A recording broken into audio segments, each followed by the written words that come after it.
সকাল থেকে রাজধানী সহ দেশের বিভিন্ন জেলায় মুষলধারে বৃষ্টি হচ্ছে।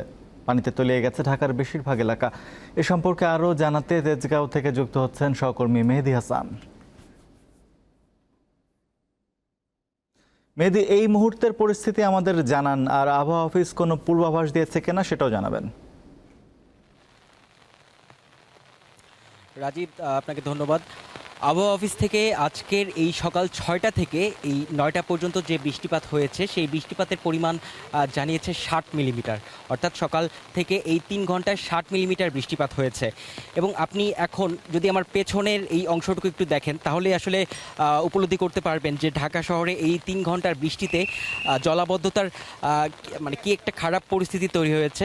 এবং আপনাকে যদি আবহাওয়ার পূর্বাভাস সম্পর্কে একটু জানাই, তবে আজকে 12 জুলাই আপনার সিলেট বিভাগ, রাজশাহী বিভাগ, ঢাকা, খুলনা, রংপুর বিভাগ এবং চট্টগ্রাম বিভাগের দক্ষিণ অংশের অনেক এলাকায় মাঝারি থেকে ভারী বৃষ্টিপাত হওয়ার সম্ভাবনা রয়েছে।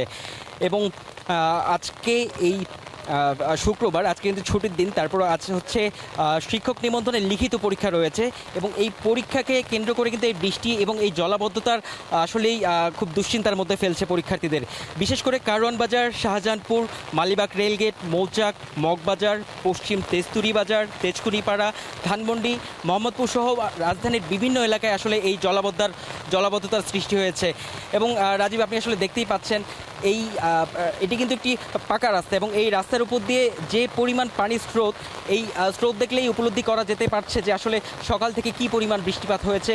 এবং সাধারণ মানুষ যারা রয়েছে, যারা আজকে বিভিন্ন কাজে পরীক্ষা সহ রাস্তাঘাটে বের হয়েছেন, তারা কিন্তু আসলে চরম ভোগান্তির মধ্যে পড়ছেন। এবং আবহাওয়া অফিস আজকে সারাদিনই এই বৃষ্টিপাত হওয়ার সম্ভাবনা জানিয়েছে এবং এই বৃষ্টিপাত আরও 5 দিন নাগাদ চলতে পারে বলে আমাদেরকে আজকে সকালে জানিয়েছেন। এবং রাজীব, আপনাকে যদি একটু গতকাল সারা দেশের বৃষ্টিপাতের একটু অবস্থা জানাই। গতকাল সন্ধ্যা 6টা পর্যন্ত 24 ঘন্টায় সারা দেশে সর্বোচ্চ বৃষ্টিপাত রেকর্ড করা হয়েছে কক্সবাজারে 334 মিলিমিটার। এবং আজকেও সকাল 6টা থেকে সকাল 9টা পর্যন্ত এই 3 ঘন্টায় কিন্তু 60 মিলিমিটার বৃষ্টিপাত হয়েছে। এবং আজকে সারাদিন কিন্তু এই বৃষ্টিপাত হওয়ার সম্ভাবনা আবহাওয়া অফিস থেকে আমাদেরকে জানানো হয়েছে।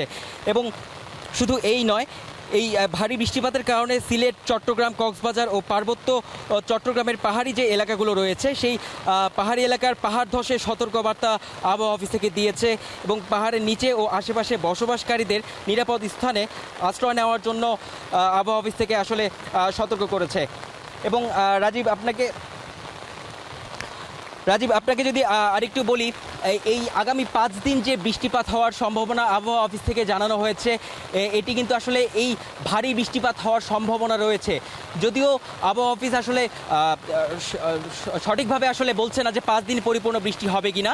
তো রাজীব, এই ছিল আমার কাছে সর্বশেষ। মেহেদী, আপনাকে ধন্যবাদ।